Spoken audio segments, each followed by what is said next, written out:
420, 420, for 20 long years. I smoked lots of reefer, drank lots of beer. Every day at 420, we're going to settle the score. And for 20 long years, it's been 20 past 4. Hello, welcome to Monday, 3/29. You're on 420 Live with Jeff Kravitz. I hope everybody had a nice, relaxing weekend. I saw all of you vaccinated people out there hanging out with the old folks, the grandparents, seeing the kids after a year. Oh, my heart exploded this week with joy, seeing life getting back to normal and people able to celebrate and congregate together. Passover, a big one this year, what people were doing in person, where they were able to hang out with the older generation. And it warms my heart. It really does, because it's been a very frustrating year, folks. You know it. We've all feel it. We feel the stress. We feel the pressure of trying to do the right thing. And like every time you turn around and start to breathe, there's some new variant. You know what? Our life is full of variants. Where would we be without variants? Variants on the theme, variants on the strain, variants on the variants. We're constantly looking for the taking things to the next level. And let's face it, we're all in it together. We've spent a year now. I've read that most people put, 2 pounds on 2 pounds on a week, or that's kind of crazy. Everybody's put on 2 pounds a month this past year. Fortunately, I'm not one of them. I have been a yo-yo dieter, but I've been able to keep control, stay on the plan. A lot of people have found their rhythm and gotten into a new cycle and cycled out a lot of bad habits. I see a lot of people working out there, trying to get themselves in shape. You know, the pandemic's ending. You don't want to look like shit going to the beach this summer. Let's face it, people are going to be judgmental. You're not going to have seen them for a year. You're going to come walking down the beach. You're going to take off your shirt, and they're going to be looking. And what are they going to see? Are they going to see that? Yeah, pandemic be very, very good to me. Or are they going to see the nice and trim and ready for action, ready for act 2 of our great life? I really feel like it's a breath of fresh air. We're going to come out of this looking at things a lot differently and really, really looking to soak in those magical moments of being with people again. You know, I've been running wild and loose this whole year. I have to admit it. I can't say that I haven't shared a doobie with another person. I can't say that I haven't shared a drink. You know, a lot of people I haven't seen anybody. I'm like, oh my God, I'm way past that level. But that's what happens when you get out of the zone. And I was down there in the tropics enjoying the life of Tulum. And they definitely get into your brain and help you see what life was like beforehand. You know, I mean, everybody was still masked at times. I won't say people were masked in Tulum. It's a joke.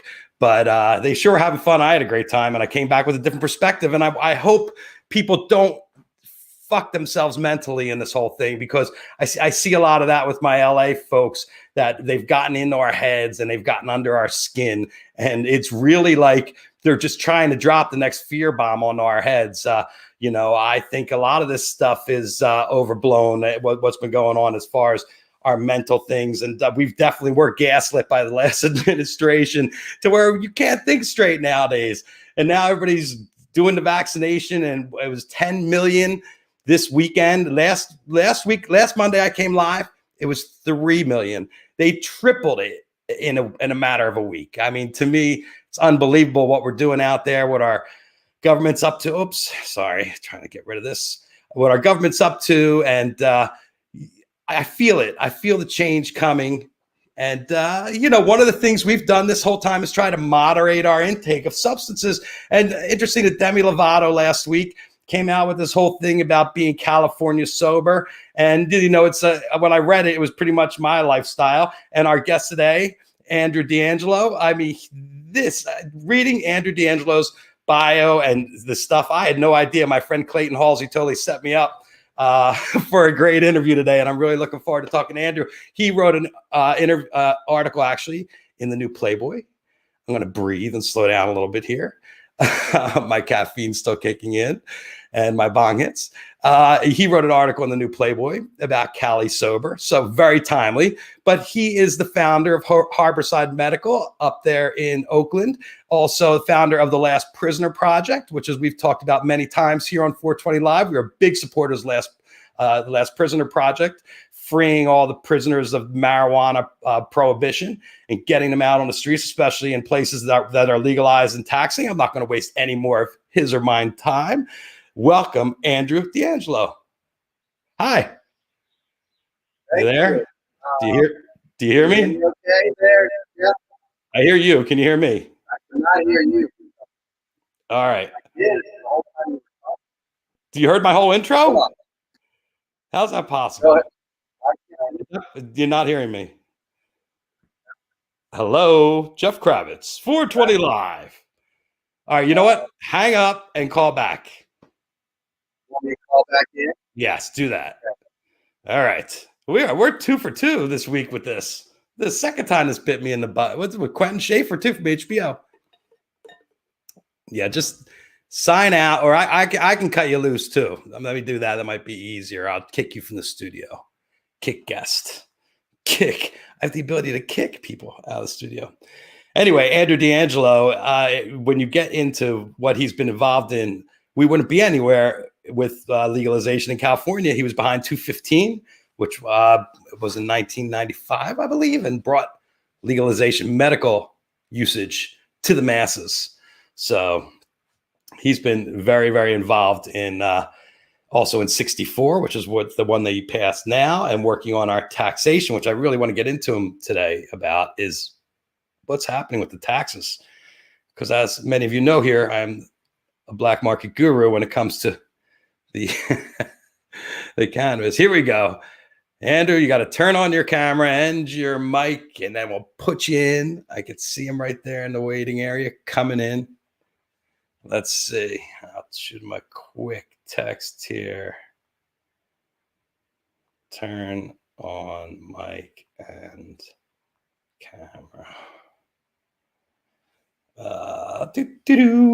This is the Jeff Kravitz Technical Difficulty Show. Yes, join me for an hour show where we spend the first 15 minutes trying to get the technology to work. For the past year, I've been coming to you live in this 420 slot. And many of you watch me try to blow my brains out with the technology here.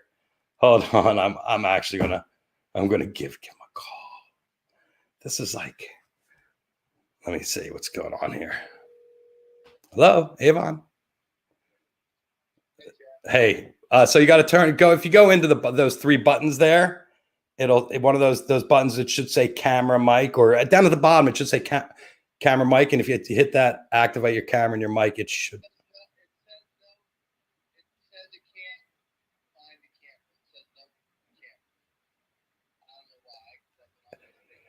I know. I saw you on there. Are you using your phone or using your laptop? Try the phone. I'll text you the link. How about that? All right. Copy the clipboard. Here we go. See, if one thing doesn't work, then you got to try the other. That's all there is to it. Let's see. Let's see if that works. Hold on. Get me out of that. Whatever I did. Let me kick him from the studio here. Kick guest. Kick the guest.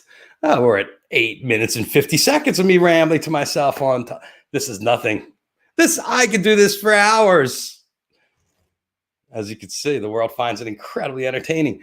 What else? I have such a list here for Andrew DeAngelo. We're going to have to make sure we're going to go the whole hour starting when he gets here. Let's see. One of his things on his list is don't get sick or infect others. Let's see. Set it up. Let's see. Can you hear me? Yes.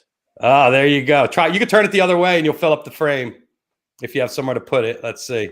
Hold on. Oh, there you go. That's better. Let's see. Am I high enough? Never.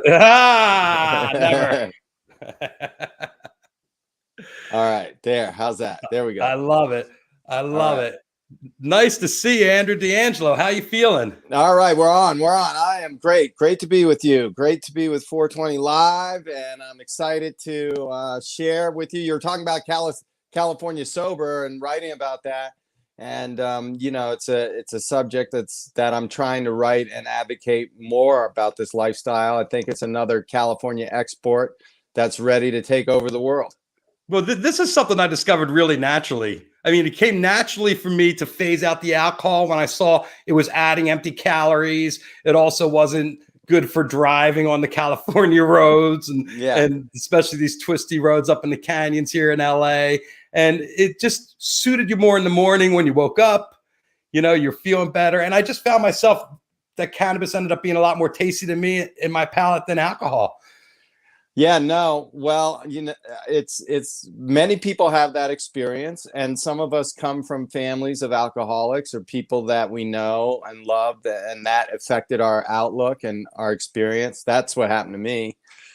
So you go to enough funerals, whether it be alcohol or hard drugs or anything really, and you start to say, well, maybe there's a different way for us to tackle this idea of sobriety, and maybe there's less binary ways and less sort of war on drug prohibition paradigms that we can explore, because life is, like you mentioned, is about managing a constant flow of change, and we're constantly having to regulate what's happening inside of us with what's happening outside of us, and that's what cannabis helps us do. And so and alcohol doesn't do that so well. Well, and also I don't think people realize that they've been medicated. Like, I didn't realize my friend Dr. Mark Chaldone, who's a chemist in the CBD business, told me that all use is medical use. There's no such thing as recreational use.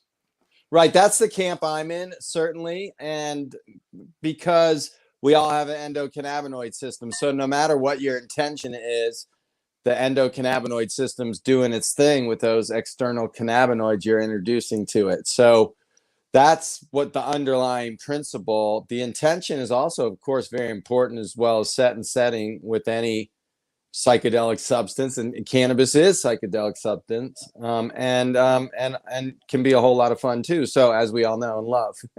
Yeah, well, it is interesting as people eat it. We get into edibles. People are like, "Wow, I feel like I'm on mushrooms." Which, it's a tryptophan. Cannabis is a tryptophan, so it is one of the psychedelics. It's a mild psychedelic, especially in low doses, but in higher doses, especially when the liver and the stomach get done converting delta 9 to delta 11, it's a lot more binding on the receptor, and that's why you get so much more stoned when you eat weed than when you don't. And so the science is a lot more complex than what I've just described. So do your homework, but and start slow with edibles. You can always take more. Once you've taken too much, nothing's going to really save you except staying hydrated and time. and that goes for psychedelics too. It's the same thing. Yes, absolutely. Yeah, you just have to take trust. Less. You can't take less. You can always take more. That's right. That's right. Well, microdosing is very popular these days, and I think people are trying to dip their toe in before they realize they're having a too overwhelming experience. Yeah, I mean, microdose is all right, but I'm more of a macro myself.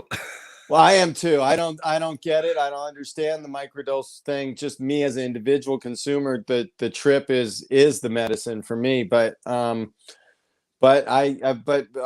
gotten lots of reports from people that it's helped them with all sorts of things, and one of the things I struggle with is insomnia, and I haven't tried microdosing for insomnia. Maybe I should. What do they recommend for that? Psilocybin?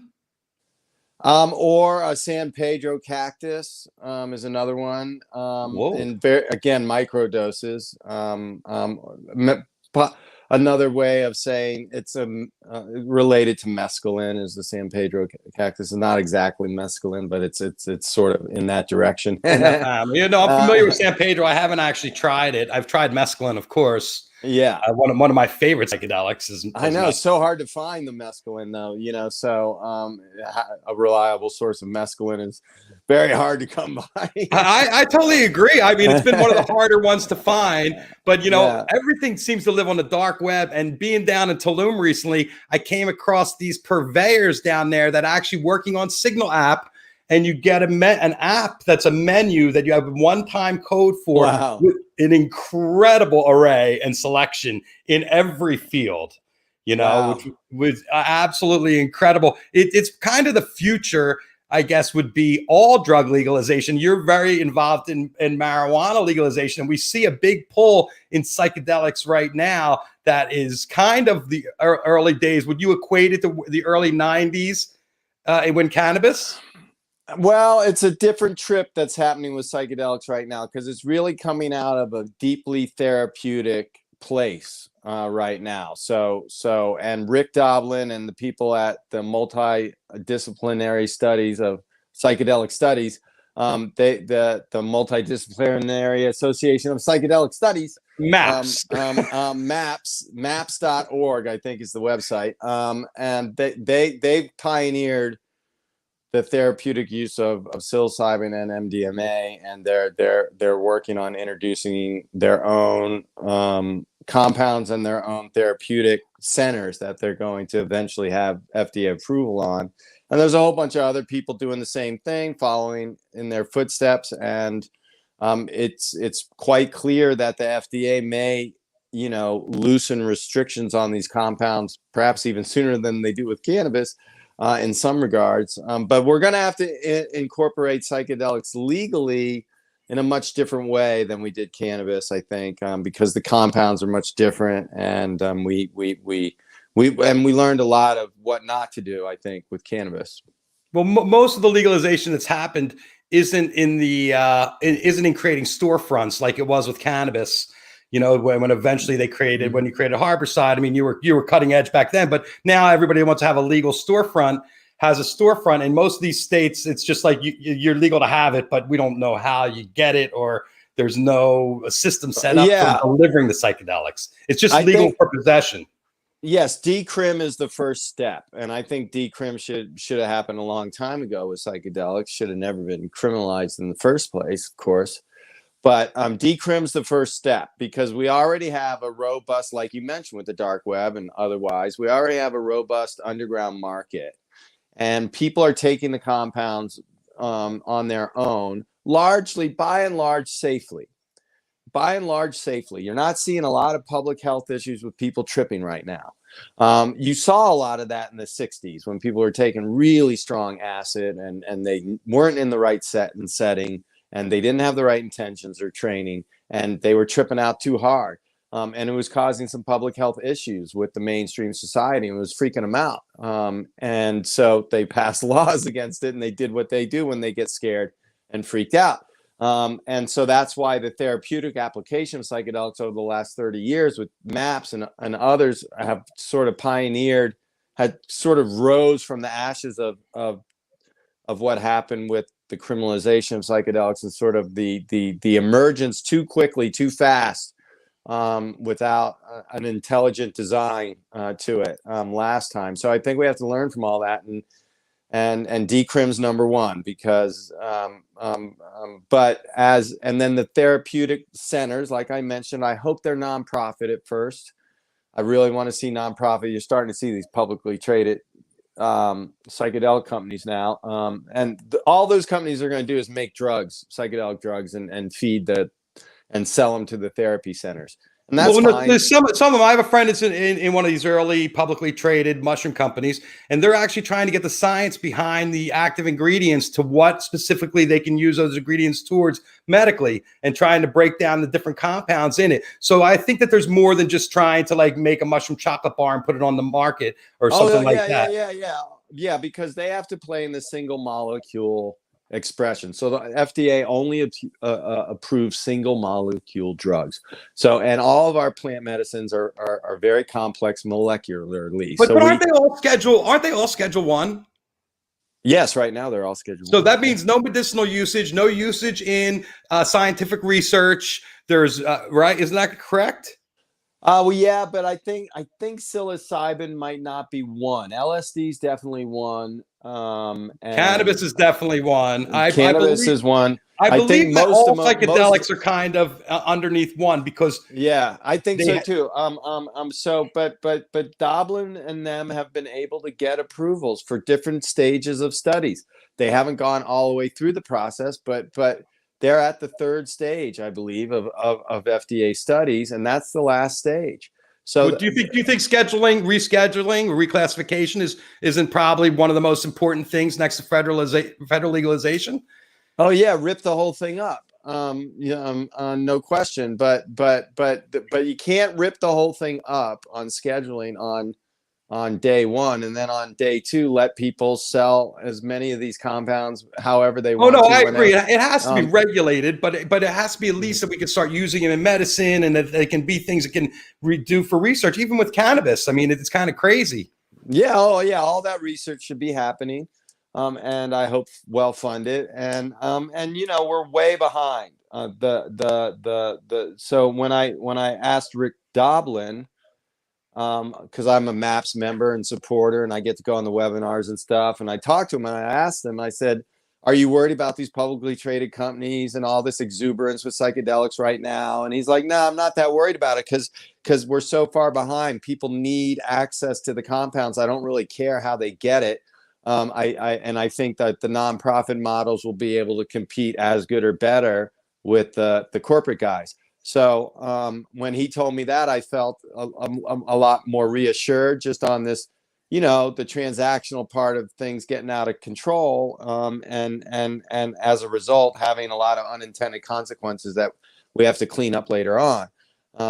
But it's going to be a real challenge to integrate these compounds, and we should start educating people now on. It's not that hard to take psychedelics in a safe way if you just pay attention to who's around you, the dose you take, the set and setting, your intention, and your training. And if you have all those things in place, by all means, trip your brains out. Chip balls. Yeah, trip balls. But if you don't have those things, go get them before you trip balls, or else you may find yourself not having a great experience. And we don't want that. When people have bad experiences, it can slow our momentum for ending prohibition and creating positive change. Well, it's not like our society now is a bunch of neophytes. You're dealing with people that have years of psychedelic experience, whether they ate it when they were 15 years old and their cousin gave it to them or whatever. Yeah. A lot more of them now than we had as kids growing up, where my dad's generation definitely was not doing psychedelics. I'm not sure about your folks, but it was not on the table. No, it was not on the table, and you're right. There's been several generations of psychonauts now, and we've grown. Our ranks have grown greatly as we've guided other psychonauts into the tribe of psychonauts. And it's this is one of the ways plant medicine is going to save the humanity. It really is, and cannabis is a big part of that because that's our daily medicine. You can't trip balls every day. That's for sure. And then the psychedelics, when you do, whenever it is for you, everyone's different in terms of the frequency where they need to trip balls to stay honest with their own brain chemistry. Well, it's kind of hard to go as hard when there's not a show. I gotta admit, like if I got a dead show, it's so much easier to be like, I'm going to go deep tonight. Well, yes, yeah. Of course. Sitting around the house tripping balls is kind of fucking scary at times. Usually I'm not in my life when I'm that high. You're not amongst personally, I'm not amongst my shit when I'm high at home. I'm usually on the road somewhere in some other location at a show or at a festival. And it's in that setting that I like to let loose. But when you're home, it's kind of weird because you start analyzing the stuff in your life, which is. Oh yeah. You go deeper, right? You go deeper. It's a different experience than at a show. And that's part of the therapy of it too, you know. And you know, when you get freaked out at home tripping, sometimes you just need to put on your favorite show, and listen to that, and then, you know, kind of allow that imaginative experience of transporting yourself back to that show that you went to, that you were also tripping balls at. Sometimes that can help, right? You get that familiar moment where you can actually extend the experience outside of your home, and into a less spiraling inward experience, and more of a expansion outward experience. But yeah, it is a totally different trip, and it is sometimes more challenging, to trip at home. I agree with you. Especially if the wife or the kids are breathing down your back. You know, what do you, I like mushroom? I found myself, like, as I got older, that shrooms just totally started discombobulating me. But lately, I'm really loving the DMT pen as it's a beautiful experience. It's quick, it's clean. It's like you come out of it and you're just like, wow. But you're not spending 6 hours to get there. Yeah, I think, you know, again, especially during the pandemic, we have to, you have to just choose your compound, right? Right now, a DMT experience might be a nice way of being able to connect those brain nodes together in a psychedelic way without having to go through a 6 hour Well, it's just such a flipping party in there. It's just like you drop into, like, you know, psychedelic party land. You're like, wow, is this happening in my head all the time? And I can only come in when. Well, in fact, that's true. It is happening all the time, and that's the remarkable thing. And that's, you know, the energy that psychonauts like us are so, you know, obsessed with trying to harness. How can we harness that energy? That and Michael Pollan talks about in his book How to Change Your Mind, and it's the default mode network. And you know, we're constantly in this logistical consumption transactional thing all day long, every day, that we develop these. You don't use that much of your brain to do that stuff, and when you're tripping, you know, all of these parts of your brain should light up that don't, and then when you're not tripping, they stop. You may gain some insight from it, but generally the activity in the brain goes back to what they call baseline, and hopefully you've created some fresh neural pathways during your trip, and you've gotten a whole bunch of insight, you've learned a whole bunch of things, and you've released, and you've seen, and you've learned about yourself. And but then it's like, okay, how do I create that magic whenever I want, if it's there all the time, without necessarily the compound? I've been able to tap into it with meditation.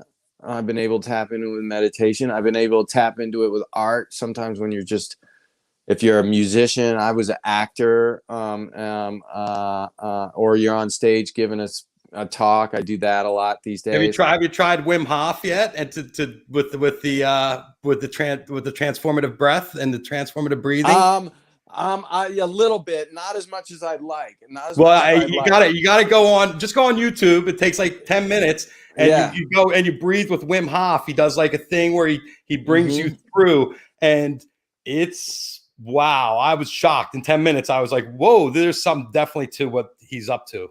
Oh yeah. There's definitely. He actually went through it all with Michael Pollan too in his book. But I haven't. Well, Pollan was interesting because for the whole thing about his book was like, it took me till I was 40 years old to trip. And I mean, wow, I would be like, oh, I've been an idiot for 40 years is what by the time I got there. But, you know, I've been tripping since a teenager. I'm sure you've been tripping since a teenager. And it's the kind of thing that I've found has always kind of kept me and my ego in check, you know, and taking me down a couple notches off my perch and been like resetting me into a more realistic, goal-oriented, achievable, workable area. Yeah. Look, everything I know about religion, the universe, consciousness, matter, my ancestry, and I'm not talking about my blood ancestry, but just universality ancestry. Everything I know about those subjects, pretty much everything. I did a little book study, but pretty much everything I know about those subjects I learned while tripping, or tripping with other people and talking about, whoa, what's happening right now. And trying to just make sense of the expansiveness of consciousness and just the unbelievable amount of possibilities there are.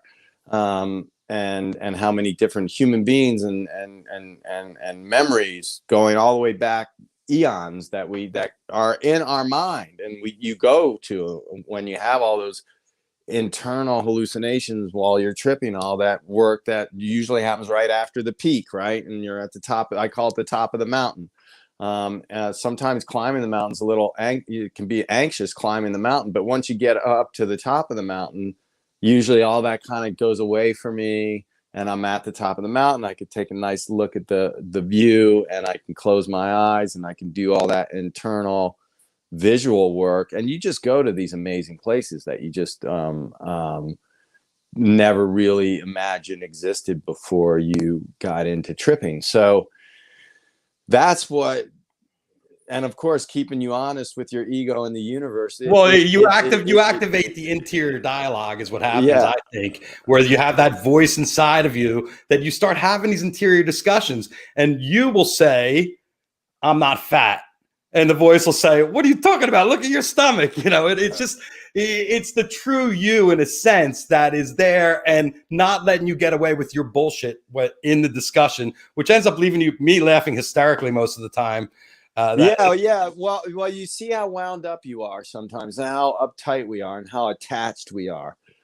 You see all that on psychedelics. It's one of the things one of the big reliefs, the things that I get from psychedelics when I come down is I'm like, okay, I've been taking life too seriously, man. I gotta just understand, my place in the universe, and and that we're all very small, and that it's humbling when you're that vulnerable, because you're tripping that hard.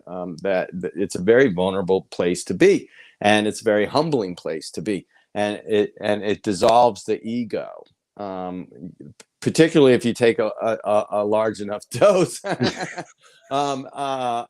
dissolves the ego. And you see that with DMT a lot, too, where it all kind of disintegrates and then it reconstitutes. And what that's always taught me, because sometimes it's a little bit horrifying when that happens for a second, but then you just kind of let go into it, and you realize I'm just a part. You realize you're a part of everything, and that you're not so much separate from everything.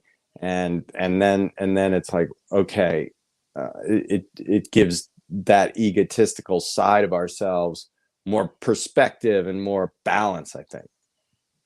Okay, so you touched on about your place in the universe. And to switch gears a little bit, I want to talk about your place in the universe now, because it's been a year of pandemic. It's been, I guess, a year or 2 years since you left Harborside. It's been, about a year and 3 months. It was January 1, 2020 was my first day. A lot of changes in the past year, a lot of time to reflect. And, you've scorched so much earth with helping with the legalization here in California originally in 1995, passing 215, groundbreaking legislation that, helped a lot of other states lead into it. And then you were also instrumental in DC, which was like the last place I thought would ever go legal. Ended up being one of the second or third, wasn't it, in the very beginning in the US? Yeah. It was right after California. We were second, I think. We just exported what we did in California with Dennis Perone and that crew. And we just duplicated the same model in DC. And you're talking a very small handful of activists that got that law passed in November of 1998. Now, it's a very long story, because we had to put it on the ballot more than once, and they wouldn't count the votes. But also in California, same thing. It was on the ballot more than once also, correct? Adult use was, but not medical. Medical passed the first time. Oh, gotcha. Statewide. But yes, for adult use, it took us more than once. But in DC, in 1998, it was a really bold thing to do, and you know, we had to go back and forth, and we had to sue the city government, and we had to win lawsuits, and it took about 2 years from 96, right after 215 won. We launched right into DC, but we didn't get it done until 98. So but that was a real victory. Unfortunately, the federal government has jurisdiction over the Washington DC's budget, and they refused. The Republicans were in power at that time, and they refused to fund the law, and that's one reason. Also, my brother getting busted was not helpful. But those two reasons got us out of DC for good, and in my case, back to California. In my brother, my mom's case, I brought them with me this time. I couldn't bring them with me when I went to college, and met our mutual friend Clayton Halsey. And you know, actually, those early days with brothers like Clayton in the dorm rooms, hitting the bong and creating all that art we did together, played a very instrumental role in my career now. So, and even those legalization efforts, because we were able to learn how to tell the stories better, and that's moved the needle for us politically, because we only had the support of the public. We did not. You can see it even now in California. The politicians don't especially support cannabis or us, but the people do, and we've had that dynamic for quite some time right now. Well, New Jersey and New York, in all honesty, you saw those governors. New Jersey was dead in the water, and Murphy brought it back. I heard it was going to not happen, and Murphy brought it back and pushed it through. And in New York, they just passed the legalization, or not? What is it? Is it recreational use, right? Yeah. But what we didn't hear as much about is what prompted Murphy and Cuomo to do that. And there was a lot of activists. It's all about the money, honey. Well, right. But there was actually a lot of grassroots activism involved. And New Jersey had a terrible framework that they proposed. So did New York. No home grow, locking up kids for weed if you're below the age, no collectives, no way for people to have a nonprofit model, all these barriers to entry. You know, they were terrible frameworks. So a lot of grassroots activists made them change the frameworks, and they're a little bit better now. They're not where I'd like to see them be, but they're a lot better than they were. And so it's always the way we legalize weed is almost more important than actually legalizing it, because as we've seen, I mean, in LA and places like Oakland, where I live, there's widespread access. But there are a lot of places in California where it's banned. You can't go to a dispensary. You can't walk. Right. There's a lot of cities that don't allow it. A lot. And you know, we're a little spoiled because we're in these metropolitan areas that are very progressive and have licensed retail.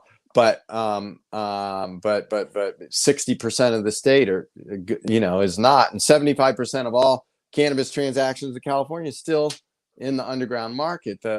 I call it the legacy market. Which I love that terminology, because it is the legacy market. I still have friends that I go to get bud that I've been going for 20 years, right. Because the taxation in town is just, it just doesn't work. Yeah. I mean, it's terrible. Do you think the government's going to have to change their approach? I mean, when you go in and you talk to these people that are legalizing and they want your advice, isn't like part of it to figure out a fair taxation that where people that are users for a long time are going to feel like they're getting a deal? Yeah, man. Of course, that's part of the conversation. Fair taxation. I go further. They don't listen to me, of course. So I've stopped being a political operative. I was that I stopped doing that last year. But I was on the board of the California Cannabis Industry Association, which I co-founded that organization. I was up in Sacramento. I was trying to fix Prop 64 and pound some sense into the heads of frankly, the California Democratic Party. They're the ones that have all the power. A lot of the more conservative areas of the state have a real problem with cannabis. So the local people are really the issue. But But I tell them don't tax it all for the first couple of years. Yeah, just get everybody on the legal weed so they change their habits, and then you can increase tax. That's right. That's right. And then also on the licensing side, get our people into the market. So and if we did that, and we did that in an intelligent way, not a reckless way, Oklahoma, their framework did not allow the local people to ban. They didn't allow the local people to get in.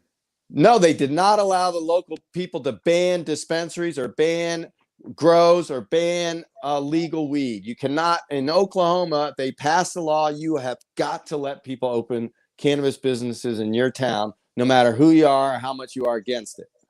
And that was very important. And now they have more dispensaries in Oklahoma than we have in California. It's crazy. Wasn't Newsom trying to do something like that, forcing these smaller towns that didn't have a business to put it in there to make it? I saw something. Well, we had a bill. We had a bill to do that, but it failed. It failed in the legislature, and one of the reasons it failed is because Newsom didn't support it strongly enough. And they have one-party rule up there in Sacramento, man. They have a super majority. Give me a break. They could pass that law if they wanted to. They could pass it in their sleep, and you take the local control away. But there's this group called the League of City and Counties.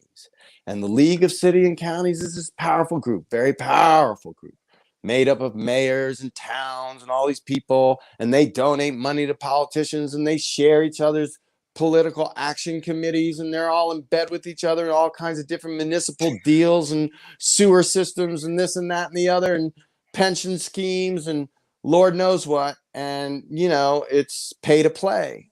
And our industry is not in a position to pay, so we get played. And that's what happens. Now, it's a little bit different this year, and I'm hopeful we'll get reform passed because, the Democrats need to deliver some reform for people this year, or they're going to get voted out of power here in the state of California. And we don't want that either, because the alternative is worse. So I'm just hopeful that the sort of the convergence of events here in California will get reform of 64. Everybody knows it needs to be done. Everybody knows that it's obvious what's wrong. It's so clear. It couldn't be more clear. It's been studied to death. We have all the data. How much is the legal cannabis market bringing in the state of California right now?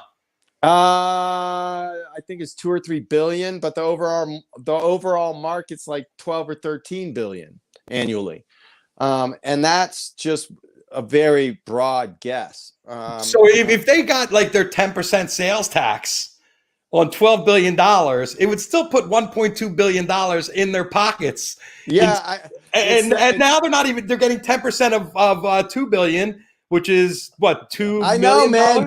Jeff, I have hired people to write white papers articulating exactly the argument you just made with data. And I got all these municipal consultants, all these people worked on it over at the Trade Association. I don't even know if they ever published it because they were still baking it in the oven when I left 2 years ago. They just haven't been able to get reform done in Sacramento, and I'm hoping this year that with the recall effort and the politicians under a lot of pressure to not only deliver for the cannabis community and industry, but for everybody. We have to recover from the virus. We have to get our schools open.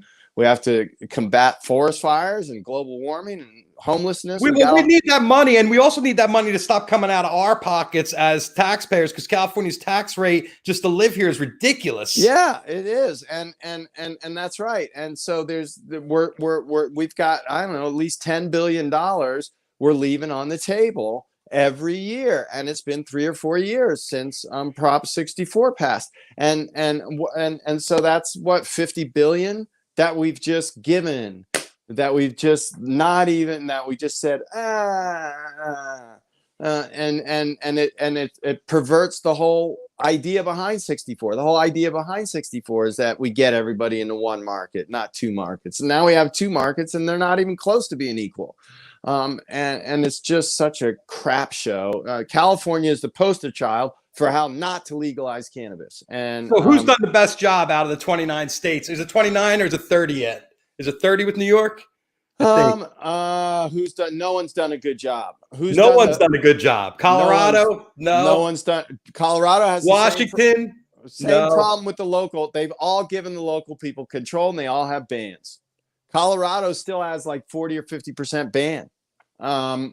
It's crazy what's happening out there. New York, New Jersey, local control. The locals can ban. Guess what's going to happen? They're going to ban. Michigan, 75% ban. And this is what happens. Okay, it's crazy. So Oklahoma, would you say, is probably Oklahoma did a good job with respect to that.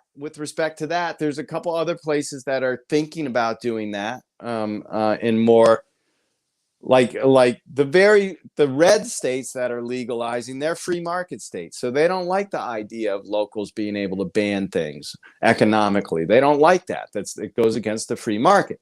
So that's why they're doing it that way. It's not because they love cannabis people. It's because they have a different ideology than the left does. The blue states that legalize. So, but Oklahoma, they have a problem with too many businesses now, and too many dispensaries, and too many things happening. But I think that's a better problem to have. Frankly, do you think like with state to state, because each state has to have its own, like if you're a Kiva bar, you have to have a Kiva manufacturing in each state that does everything according to that state's laws, which might be different than another state's laws. So there's not too many two-state operators, or California and Colorado would be your two biggest markets, I think, in the United States. Is that right? California, Colorado? Well, Illinois is getting pretty big now because it's such a big state. Illinois. So do you think that this is good for the industry, that you have all these small players coming out? And what happens with federal legalization when all of a sudden everybody can ship across state lines, and you have 50, you have 200 chocolate manufacturers, or 50 of them are the same guy? It's not efficient right now the way the supply chains work, because you have too many redundancies. But I do like smaller supply chains rather than longer supply chains. I mean, I think it's good that the industry started that way, instead of with like the super guys, like everybody's you have one chocolate maker in the whole United States. You start with all these micro companies. Yeah, I think what happens when all those rules come up and everybody's competing now in the federal market as well as their? Well, there's going to be a lot of disruption. I mean, there's just no question about it. There's going to be some people that get rich because they sell out and they get merged or they get acquired. And there's some people that are just going to get steamrolled because they don't have enough market share to get acquired or merge with somebody. And they'll have to compete, and maybe they will. Maybe they'll have a craft product that the big players can't make. You have to pivot in this game. You can't just do the same thing over and over again and continue to make money. You have to keep innovating and reinventing yourself. I've had to do that 10 million times and doing it now. So that's just part of working with the plant. So that we'll you take it as it comes. So the way we started our last little rant here was what's happening in your universe now, and you talked about trying to reinvent yourself and where you are. What are you up to now? I know the Last Prisoner project, which I want to get to, but besides that, what do you got brewing? My life is in 3 buckets. Last Prisoner Project's 1. The second bucket is creative buckets. So I try to do as much speaking, writing. You mentioned the Playboy article. And I also I try to get creative projects like films and television series and stuff like that made. That stuff doesn't pay me anything. So the way I'm, or not yet anyhow, or very little in the case of my writing. I do earn money from that, but very little. And you know, you always try to be a creative. That's what I went to school with Clayton Halsey, and you know, Clayton Halsey makes his money as a creative. So that's what I've always wanted to do in my life.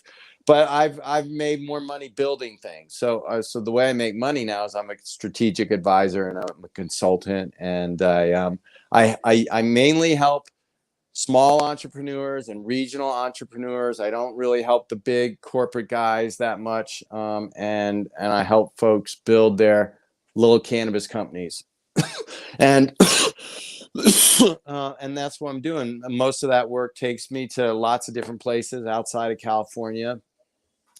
I got a client in Mississippi right now, and that's kind of going to be an interesting market to build something in. And I love building cannabis companies, so it's right in my sweet spot, and it's kind of fun to build the whole industry instead of just one company like I was with Harborside. Now I get to work with lots of different companies doing lots of different things, and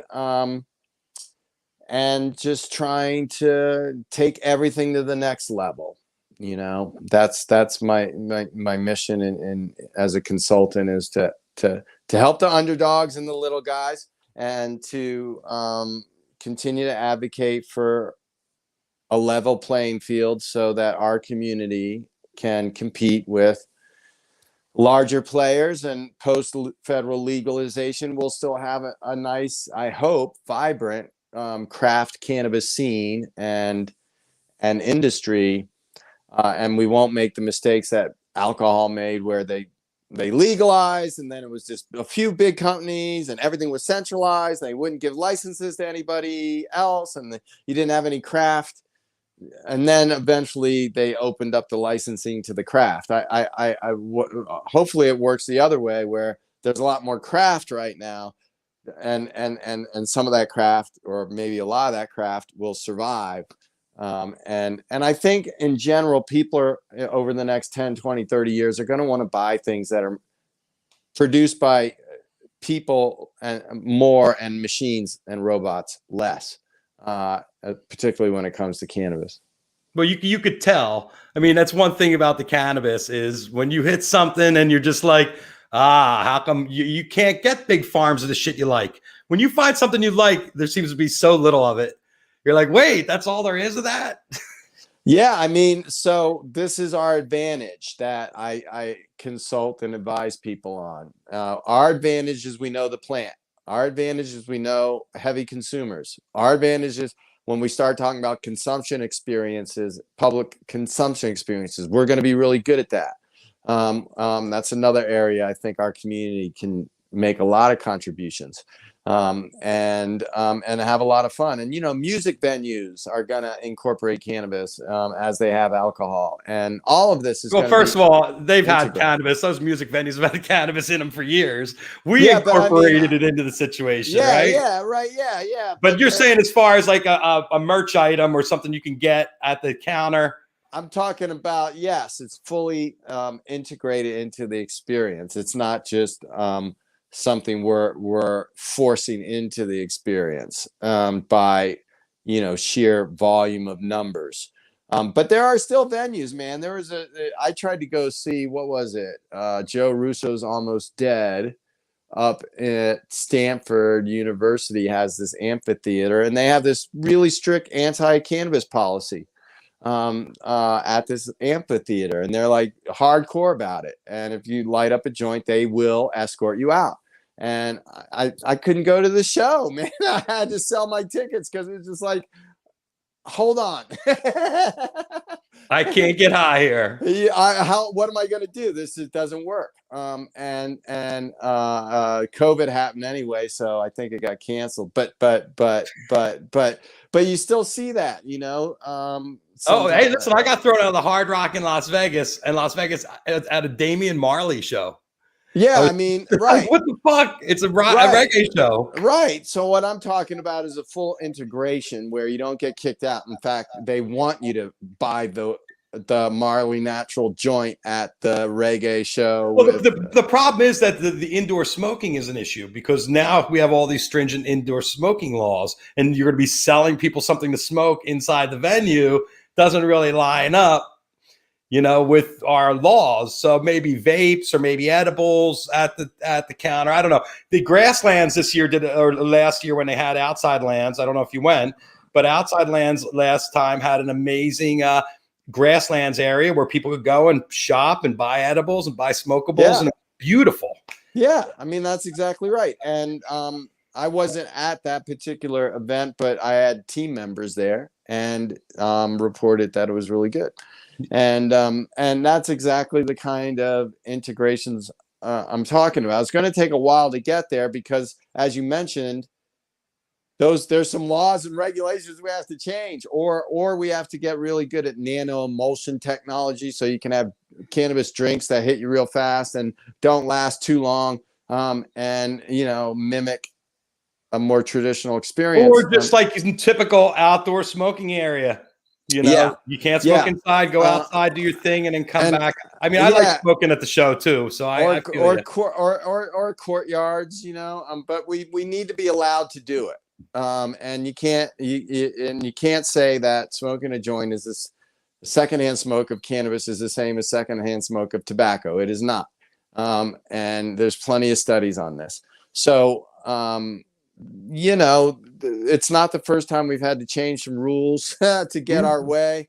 But yeah, we will have to make some adjustments, and venues like the Whiskey A Go Go, that's like a small little indoor venue like that. It had people that usually smoke their cigarettes outside there, even nowadays. So it'll probably be like that out on the sidewalk. Yeah, which is fine. That's where we go anyway. I mean, or you have the little bat and you do a quick one hitter, when nobody's looking. Something, or this vaporization or something, but it's that's the least of the hard stuff. I agree. Let's talk about Last Prisoner Project. How is it going? Are people being released every day? I can imagine that things have to be turning around in our society. Well, I wish I could say people are released every day. No, it's very hard to get someone who's already been convicted of weed out. Even if they're making money on it and it's a thing.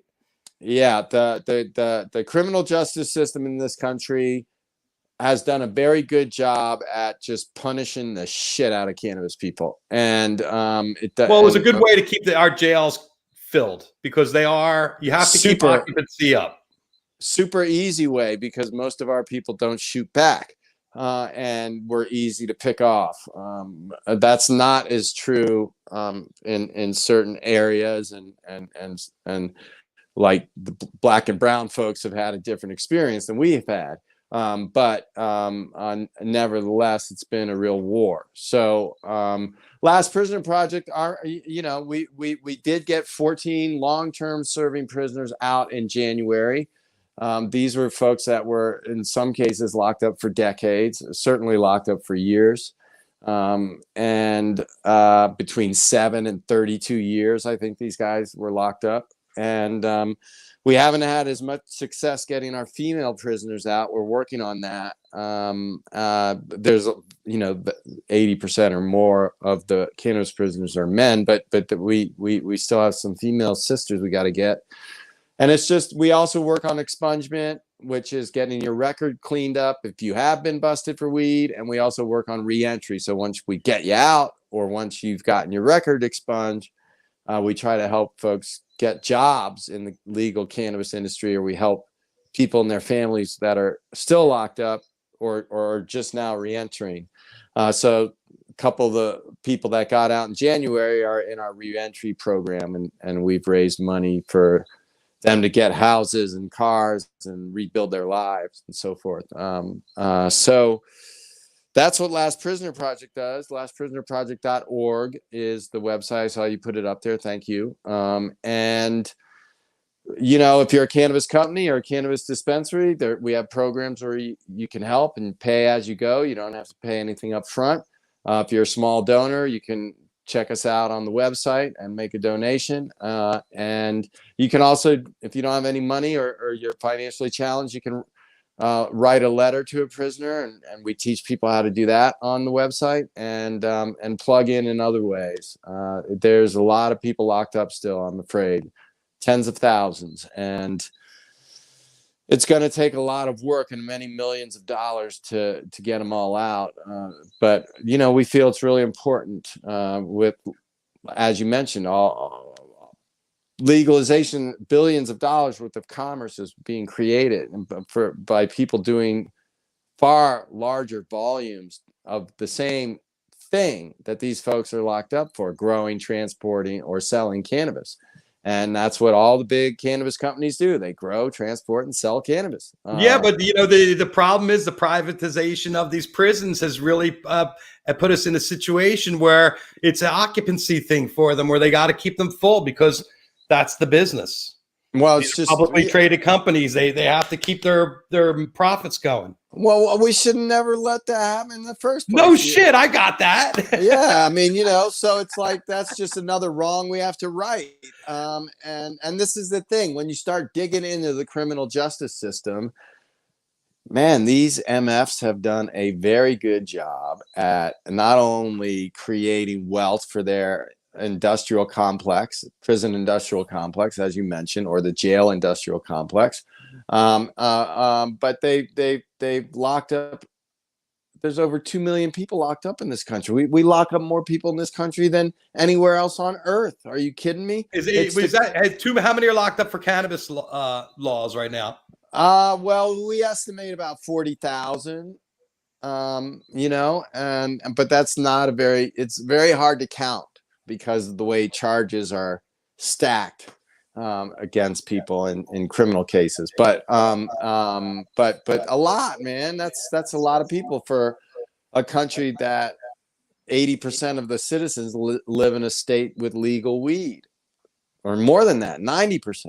Something. Oh, is it really that much? It's only 10% of our population doesn't have legalized cannabis. Some kind of legal weed. It might be very narrow, but some kind of legal weed exists in like 46 states. We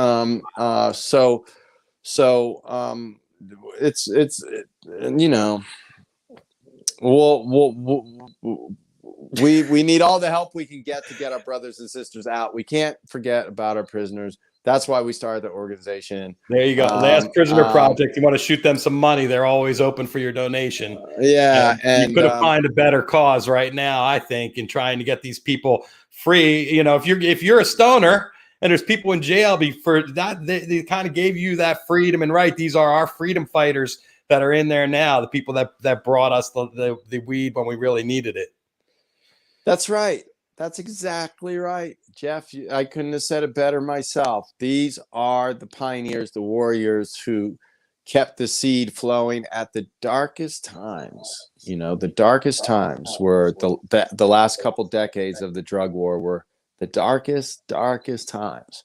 And what the way they put together the criminal justice system and the cannabis justice system was quite brilliant and effective, and we're gonna have to be equally brilliant and effective to dismantle it, and it's going to take a long time, I'm afraid. Yeah, well, it's unique. One of the things that I picked up on the Cali Sober article in Playboy was about Reagan and how he cock-blocked Bill W.'s vision that he got on LSD to help people off with other drugs when he started drug testing, when your job started drug testing. I took a piss like that to change my life when I was in my 20s, where it was like, you're going to pee and you're going to fail, but you're not going to be able to do what you thought you were going to do. But then it ended up changing my life when I went a different direction, moving to California being one of those things where cannabis was embraced, where in New Jersey, people were getting arrested for the very things in California people were leading industry with. That's right. A lot of us ended up in California because we were running away from more oppressive places. And just mentalities, the way people think and the way their minds were, and that's how right. shut they were. Yeah, that's right. I visited California when I was 9 years old because my dad got a job out here for a little while, and I fell in love with it. And I knew immediately when I visited that I was going to live here and build a life here, because it was I picked up as a 9-year-old kid. I picked up on this intuitively. I picked up on this possibility that was in California, and the way people thought was different, and the way they saw dreams and making anything come true that you wanted, without any kind of pre-existing ideological constraint holding you back. That is the energy I fell in love with, and I think that energy still exists a lot in California. We really do need to tap into it to solve our problems. But well, it's amazing because what it sounds like you're talking about is like because we come from the colonial places. We come from the first 13 colonies in the country, which ended up being some of the most conservative and backwards thinking, and where California, everybody was forward thinking. That's right. Exactly. And that's exactly right. Forward thinking. So, and I'm glad I love my life in California now. And despite getting busted and all kinds of terrible things happening along the way, that's just part of being on the cannabis journey. And I'm very grateful to be a Californian and built my life out here. Well, you've done an amazing job as a freedom fighter, as someone in the front lines.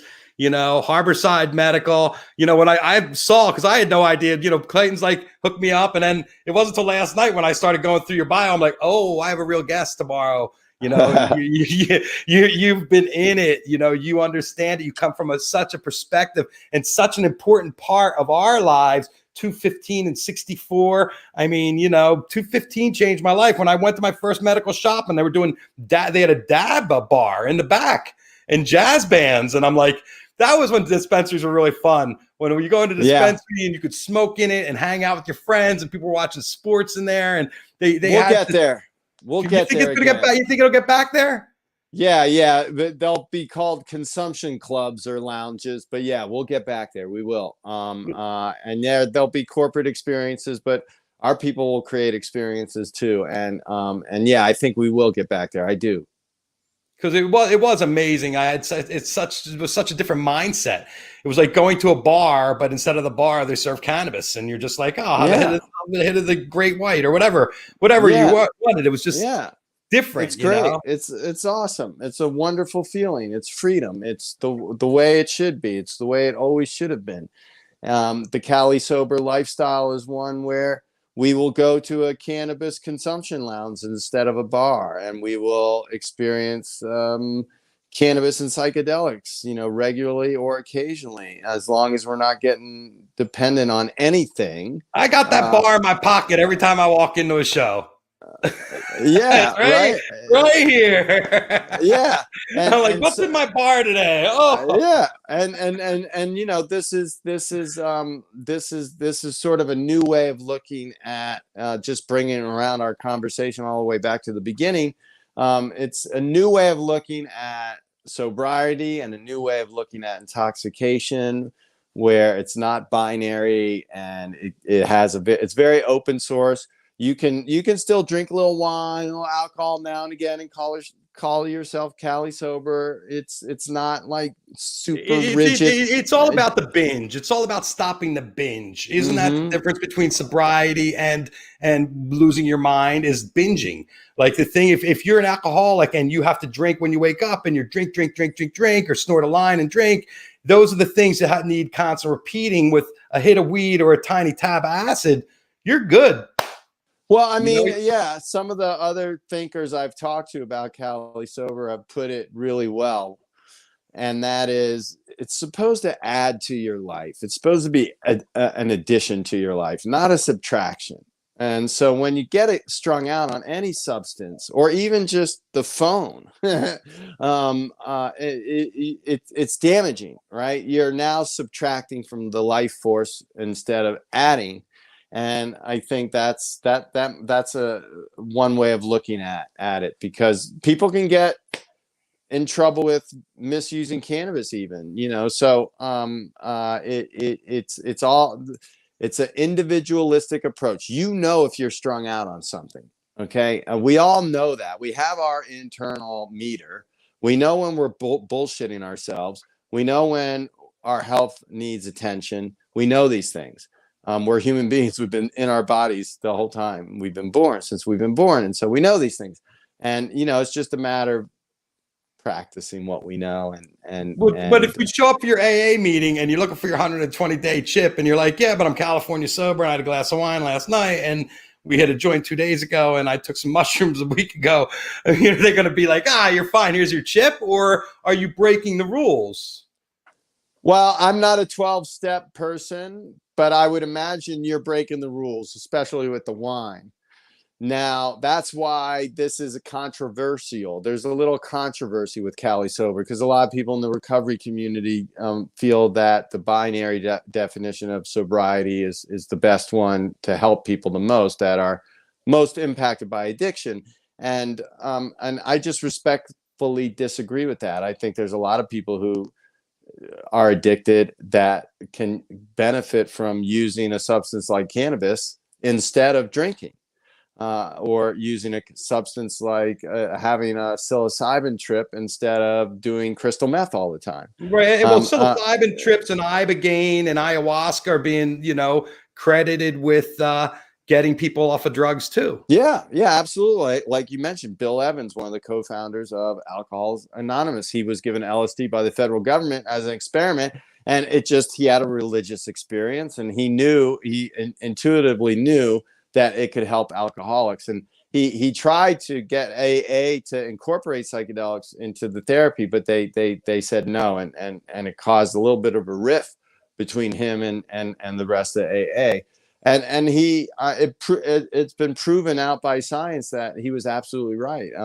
And I think we'll see in 10, 20 years, a lot of addiction recovery trip therapy centers where you go and trip to get off of your addictions, and that's one big component of recovery will for a lot of people, not for everybody. Some people are going to need the 12 steps, man. I mean, some people they just cannot have anything. They just absolutely just have to not. They're the kind of person that just cannot be in control with any substance at all.